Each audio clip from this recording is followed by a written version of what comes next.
माझा Maharashtra digital Maharashtra. Presenting sponsors TJSB Sahakari bank limited, powered by AgroStar, knowledge partner iRealities, digital partner ABP live.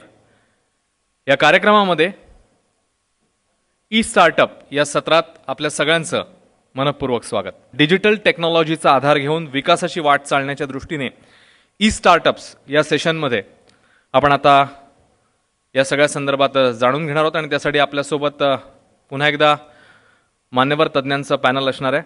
माझा पहिला प्रश्न नार्वेकर साहेब तुम्हाला आहे की तुम्ही भारतभर स्टार्टअप्सबद्दल डिस्कशन करताय, तुम्ही प्रेझेंटेशन देताय, तुम्ही बऱ्याच मेंटॉर प्लॅटफॉर्म्सवर असता, तर अख्ख्या भारताच्या स्केलमध्ये महाराष्ट्र आज स्टार्टअप्समध्ये कुठे आहे? आय थिंक लोअर बॉटम रंगमध्ये आहे.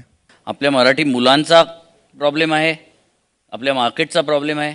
मुलांचा प्रॉब्लेम डेफिनेटली नाही, कारण मी बँगलोरला जातो, मला तिकडे मराठी मुलं मिळतात. मी दिल्लीला आहे, तिकडे खूप मी आता दिल्लीला राहतो 16 वर्षापासून. मी एक वडापाव क्लब चालू केला तिकडे. जेव्हा चालू केला तेव्हा 5 लोक होते. अच्छा. आता 5000 लोक आहेत आणि मॅक्सिमम लोक पुणे, नाशिक, मुंबईचे आहेत. ते तिकडे शिफ्ट झालेत कारण त्यांना इकडे इकोसिस्टम नाही भेटत आहे. म्हणजे इकोसिस्टम नाही म्हणजे एक्झॅक्टली क्विकरचा एक्झाम्पल घ्या तुम्ही. हां, माझा मित्र आहे प्रणय चुले, त्यांनी न्यूयॉर्कमधनं येऊन त्यांनी इकडे स्टार्ट केलं क्विकर. लोअर परेलला ऑफिस उघडलं, पण जेव्हा स्केल व्हायला तर त्याला टॅलेंट, कॉस्ट हे सगळं चॅलेंजेस आले. स्टेट गव्हर्नमेंटकडनं काही सपोर्ट नाही आहे. He had to shift to Bangalore. आणि बँगलोरला त्यांनी एक ज्या कॉस्टमध्ये त्याला इकडे एक ऑफिस स्पेस भेटलं असतं त्या कॉस्टमध्ये त्यांनी तिकडे एक पुरी मिल घेतली आहे 6 एकरची.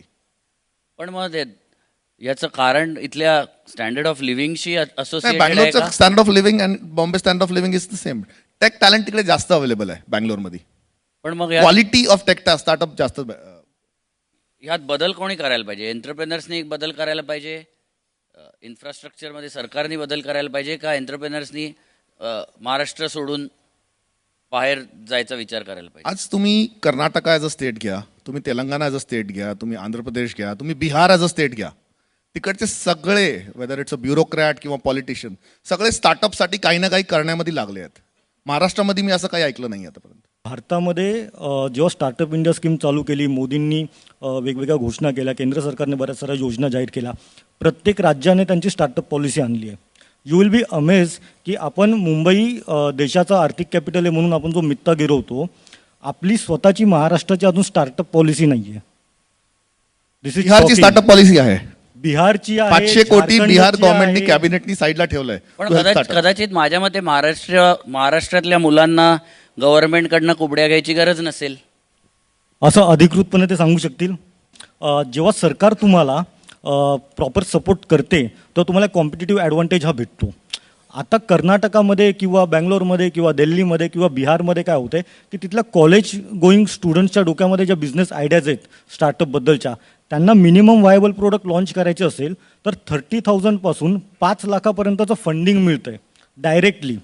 पण ते सुद्धा कर्ज स्वरूपात नाही मिळते, इक्विटी स्वरूपात नाही, त्यांना थेट ग्रँट दिल्या जात आहेत. महाराष्ट्रामध्ये होतच नाही आहे. बिहारमध्ये तिथे प्रत्येक जिल्ह्यामध्ये स्टार्टअपशी रिलेटेड इन्क्युबेशन सेंटर चालू केले जात आहेत. आता होतंय काय की महाराष्ट्रामध्ये हे होत नाही आहे. सो महाराष्ट्रामधले जे स्टार्टअप तरुण आहेत, जे फाउंडर्स आहेत, ते आत्ता बाकीच्या राज्यांमध्ये जायला लागलेत. नाशिकवरून अनुप सरोदे नावाचा मुलगा त्याच्या स्टार्टअपसाठी तो कर्नाटकामध्ये गेला, तिथल्या गव्हर्नमेंटला तो अप्रोच झाला, तिथल्या गव्हर्नमेंटने त्याला इन्क्युबेट केलं. आता कदाचित तो फंडिंगसुद्धा मिळेल. म्हणजे नाशिकच्या मुलाला कर्नाटकामध्ये जाणं हे जास्त सोपं आहे, पण त्याला महाराष्ट्र गव्हर्नमेंटला अप्रोच नाही होत आहेत, कारण कुठे करायचं ते माहितीच नाही आहे. एकही मिनिस्टर असं माहिती नाही की जो स्टार्टअप विषयामध्ये काम करतोय किंवा तो रिस्पॉन्सिबल पर्सन आहे, अकाउंटेबल पर्सन आहे, किंवा मिनिस्ट्रीमध्ये नेमकं कोणाला कम्युनिकेट करायचं, त्यांची स्कीम काय आहे, इन्क्युबेशन सेंटर्स गव्हर्नमेंटने चालू आहेत का, याच्याबद्दल कोणाला काहीच माहिती नाही आहे. पण मला एक सांग, आता ती परिस्थिती आहे आणि ती बदलेल. काही कारणं असतील, रिसोर्सेसची कारणं असतील, पण त्यासाठी मग महाराष्ट्रीयन मुलांनी थांबणार तर नाही. आपण सगळेच स्टार्टअपवाले लोक आहोत. काय अपॉर्च्युनिटीज आहेत त्यांना? आता ऑनलाईन खूप ऑप्शन्स अवेलेबल आहेत. युनिव्हर्सिटीज आहेत, सगळे कोर्सेस मोस्टली फ्री आहेत.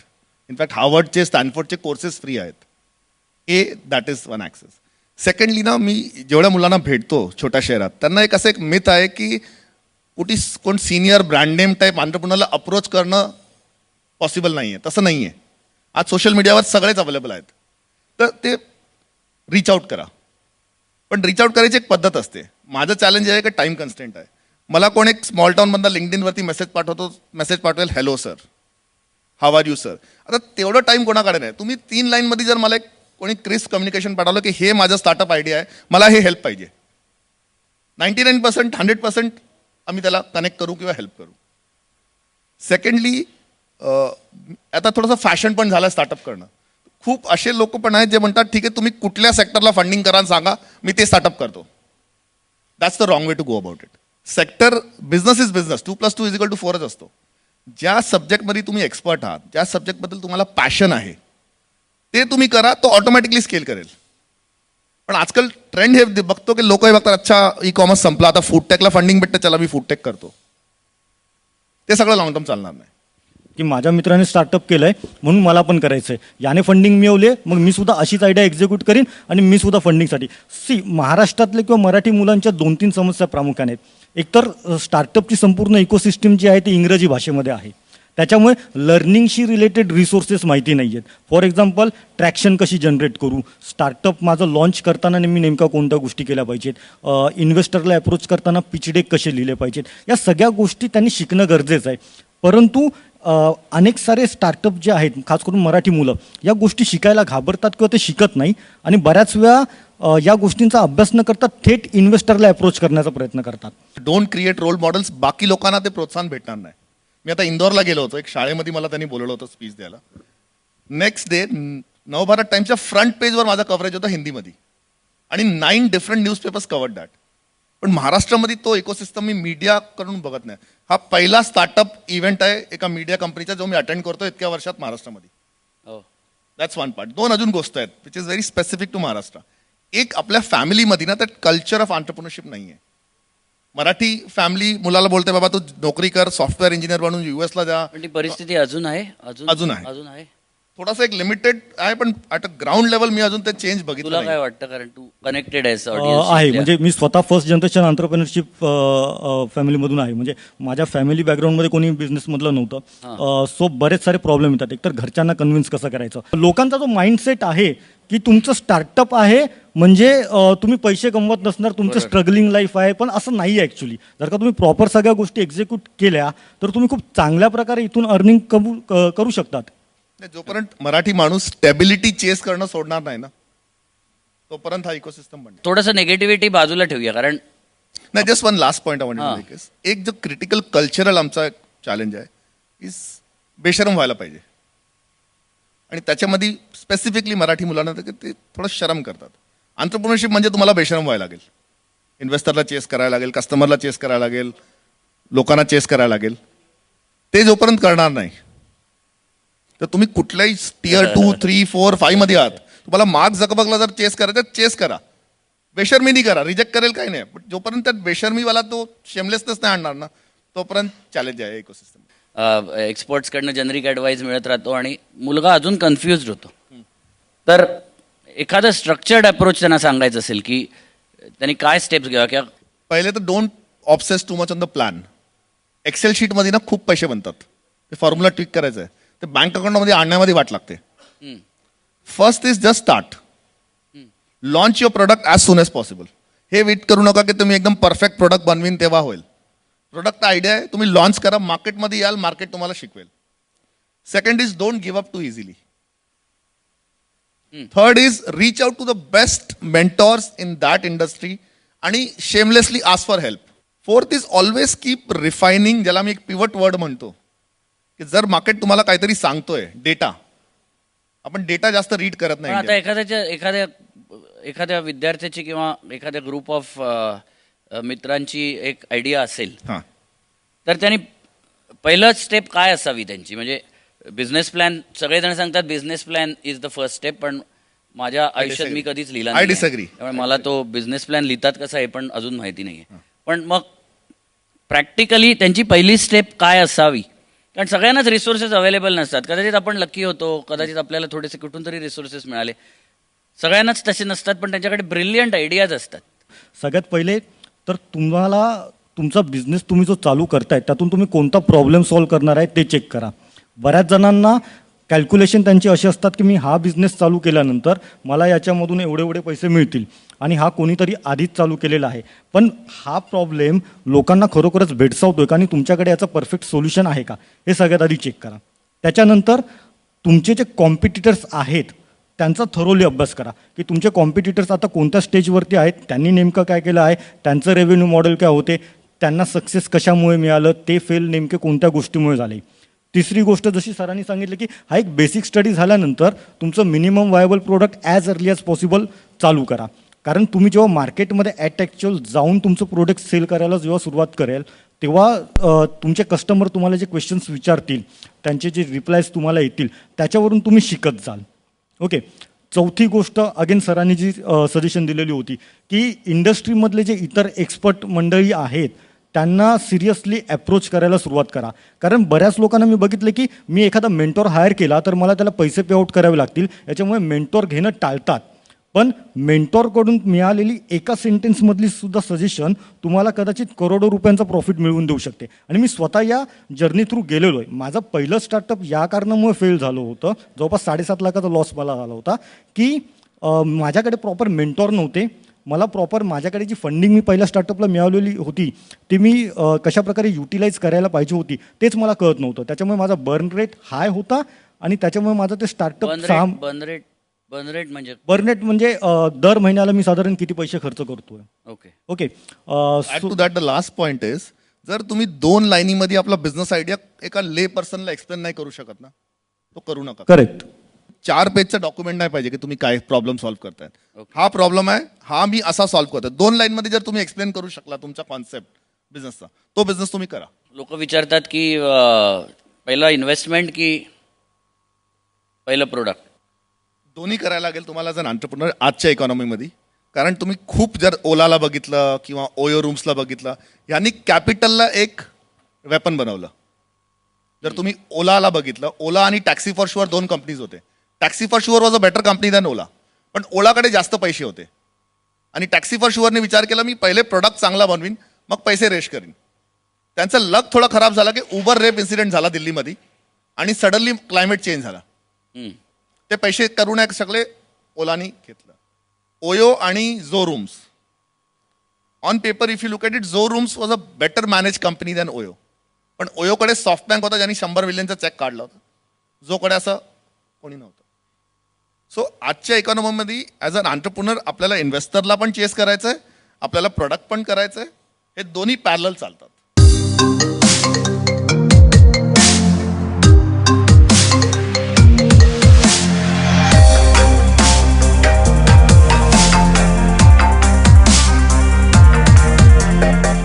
आपण बघताय एबीपी माझा. ब्रेक नंतर एबीपी माझा आयोजित Majha Maharashtra digital Maharashtra, presenting sponsors TJSB Sahakari bank limited, powered by AgroStar, knowledge partner iRealities, digital partner ABP लाईव्हच्या या कार्यक्रमामध्ये ई स्टार्टअप्सच्या या सत्रामध्ये आपल्या सगळ्यांचं पुन्हा एकदा स्वागत. आता जाऊया पुढल्या मुद्द्याकडे. हॅलो सर, माझं नाव ओमकार दाभाडकर. मी marathipizza.com नावाचं एक इन्फोटेनमेंट पोर्टल सुरू केलं आहे. सो मी आता एका catch-22 सिच्युएशन सारखं आहे. म्हणजे मी माझे खिशातले पैसे जसं तुम्ही सांगितलं तसं टाकून एक मिनिमम वायबल प्रोडक्ट तयार केलं आहे. त्याला रिस्पॉन्स ऑसम मिळतो आहे, लोकांना कॉन्सेप्ट आवडते, लोक आर्टिकल्स वाचायला येतात. पण आता सिच्युएशन अशी आहे की मला काहीतरी फंड हवा आहे मोठा. तो फंड जर मिळाला तर माझं प्रोडक्ट खूप मोठं होणार आहे आणि त्याला एस्टॅब्लिश करता येणार आहे. पण मला इन्व्हेस्टर्स असं म्हणतायत की यार तुला जे व्हिजिट्स आता येतात ते फार कमी आहेत. किती इन्व्हेस्टर्सला अप्रोच केला होता? 7. मी माझा लास्ट स्टार्टअप एनडीटीव्ही बरोबर पार्टनरशिपमध्ये होता. Yeah, I NDTV know. Company. Yeah. मी 450 इन्व्हेस्टर्सला पहिले अप्रोच केला होता. 450. Okay, that I can remember. तर 7 is a very low number पहिले. Secondly for your specific thing, तर आज जर तू महाराष्ट्रीयन पॉप्युलेशन बघशील, the richest and best largest community is the Indian community in US. आणि जर तू सिलिकॉन व्हॅलीमध्ये गेला, मोस्टली टेक आणि मेडिकल फील्डमध्ये डॉक्टर्स आणि इंजिनियर्स सगळ्यात जास्ती महाराष्ट्रीयन्स आहेत. त्यांना आज आपल्या रूट्स बरोबर कनेक्टेड व्हायचं आहे. जर तू एक क्राऊड फंडिंग कॅम्पेन चालवलं आणि सांगितलं 5 लाख रुपये टाका, equity debt whatever, 5 lakh rupees टाका, and you are connected and तुमची family and your kids will also understand Marathi culture whatever, आणि तू 100 लोक जर पकडले तुला प्रॉब्लेम सॉल्व्ह झाला ना. ॲब्सल्युटली. फायनान्शियल मॉडेलिंगमध्ये कसं पटेल असं सांगून ते स्ट्रक्चरिंग करणारे ॲडवायझरीज अवेलेबिलिटी कुठे आहेत? प्लॅटफॉर्म्स आहेत. टाई आहे, the Indus entrepreneurs. It's a global body, Silicon व्हॅलीमध्ये स्टार्ट केलेलं आहे. त्याचे सगळ्या शहरामध्ये चॅप्टर्स आहेत. I think Pune also has it, Nashik पण आहे. ते लोक जेन्युनली हेल्प करतात. छोटे छोटे खूप ऑर्गनायझेशन्स आहेत. पण बेसिकली जो एक गॅप मी बघतो की जर कोणी माझ्याकडे आला आणि सांगितलं मला बिझनेस प्लॅन लिहायची हेल्प पाहिजे, मी त्याला टेम्पलेट देऊ शकतो. पण त्याच्यामध्ये काय कॉन्टेंट काय भरायचं, that homework the entrepreneur has to do. ते गॅप खूप आहे. तर आता भालचंद्र गायकवाड यांना रिक्वेस्ट की त्यांनी सेशन सुरू करा. 3 मराठमुळे मित्र आम्ही एकत्र आलो. मी एक अभिजित साडम म्हणून आहे आणि शंकर चव्हाण. आम्ही तिघे एकत्र आयडिया डिस्कस केली आणि ticketis.com हे आम्ही काढलं. म्हणजे जिथे जिथे तिकीट लागतं ते सगळं ह्या प्लॅटफॉर्मवर आलं पाहिजे, हा याचा मुख्य उद्देश होता. म्हणून त्याचं नावही आम्ही शोधताना त्या पद्धतीने शोधलं की जिथे जिथे तिकीट आहे तिथे तिथे आपल्याला पोहोचता यावं. म्हणजे इथे ना आम्ही वेगळा असा क्राऊड नाही ठेवला आहे. म्हणजे जसं मूव्हीज वगैरे हा क्राऊड नाही ठेवला. आम्ही पूर्णपणे फोकस केला आहे तो फक्त थिएटरवरती. कोणतेही इव्हेंट, मग ते नाटक असून दे, इव्हेंट असून दे, तुमचा अजून काही प्रायव्हेट इव्हेंट असून दे, तो सगळा तिथे आपल्याला करता आला पाहिजे. तिकडनं आपल्याला आपलं तिकीट काढता आलं पाहिजे. तर ह्या पद्धतीने ते दिसतं ticketis.com. आज बरेचसे म्हणजे जवळजवळ 90% जी नाटकं मुंबई, पुणे, नाशिक, औरंगाबाद जिथे जिथे नाटकं होतात, थिएटर इव्हेंट्स होतात, ते सगळे आमच्याकडे लिस्टिंग होतात. आता सध्या हा वसंतोत्सव नावाचाही एक असाच एक इव्हेंट आलेला आहे. बरीचशी नाटकं आहेत. बरेचसे हिंदी इव्हेंट्स पण येत आहेत. खालती तुम्हाला PC सरकार मॅजिक शो हा पण दिसत असेल. असे बरेचसे शो इथे येत आहेत. म्हणजे जे टेक्साईव्ही नाही आहेत खूप, अशा जे ज्येष्ठ लोक आहेत, कारण नाटक बघणारा एक वर्ग आहे जो ज्येष्ठ नागरिक आहे, म्हणजे 50च्या वरचा पण बराचसा वर्ग आहे, त्यांनाही अगदी सहजतेने तिकीट काढता यावं हा उद्देश आम्ही एक डोक्यामध्ये ठेवलेला आणि त्या पद्धतीने हे डिझाईन केलेलं. गेल्या 3 वर्षामध्ये आमचा युजर बेस, म्हणजे आम्हालाही कल्पना नव्हती, 4.5 लाखापर्यंत गेला आहे. कदाचित कॉम्पिटिटिव्ह मार्केटमध्ये हा कमी असेल, पण आमच्यासाठी तो तरी म्हणजे खूप चांगला वाटतोय आम्हाला. Thank you so much. आपण प्रेझेंटेशन दिलं त्याच्याबद्दल. पुढच्या केस स्टडीकडे आपण जाऊया. फिनॅकस सोल्युशनचे भूषण कोंडूरकर यांना मी मंचावर बोलवतो. देशातील अग्रगण्य बँक्ससाठी ऑनलाईन ॲप्लिकेशन सर्व्हिस पुरवण्याचं काम फिनॅकस सोल्युशन ही संस्था करते. आम्ही जेव्हा 2011-12च्या आसपास जेव्हा मोबाईल बँकिंग किंवा मोबाईल पेमेंट्स किंवा पेमेंट मोबाईलने होतील हा कॉन्सेप्ट मांडला, तेव्हा मी स्वतः बँकर होतो. 22 वर्ष बँकिंगमध्ये होतो. माझ्याबरोबरचे काम करणाऱ्या लोकांना ह्याच बँकिंग इंडस्ट्रीमधला 20 वर्षाचा एक्सपिरियन्स होता. And when we decided to start this company, तेव्हा बऱ्याच लोकांनी आम्हाला हसून म्हटलं कुठे मोबाईलवर ट्रान्झॅक्शन होणार, इथे बोलायच्या पलीकडे कोणी मोबाईलचा वापर करत नाही आणि करतोय तरी त्याच्यावरची कॉस्ट हा एक मोठा विचार होता. पण ज्या पद्धतीने आपल्याकडच्या मोबाईलचं पॉप्युलेशन वाढत होतं, त्यानंतर मोबाईलवर ट्रान्झॅक्शन्स होणार हा आमचा अगदी ठाम विश्वास होता. आणि आत्ता म्हणजे 9 नोव्हेंबरनंतर बदललेल्या परिस्थितीनंतर जर तुम्ही बघाल तर प्रत्येकजण मोबाईल पेमेंट किंवा ऑनलाईन पेमेंट किंवा डिजिटल पेमेंट आणि डिजिटल बँकिंगबद्दल बोलू लागलेलं. थँक्यू. खूप खूप धन्यवाद सर. ABP माझा आयोजित Majha Maharashtra digital Maharashtra, presenting sponsor TJSB Sahakari bank limited, powered by AgroStar, knowledge partner iRealities, digital partner ABP live. या कार्यक्रमामध्ये स्टार्टअप या सत्रामध्ये आता आपण इकडेच थांबतोय. धन्यवाद.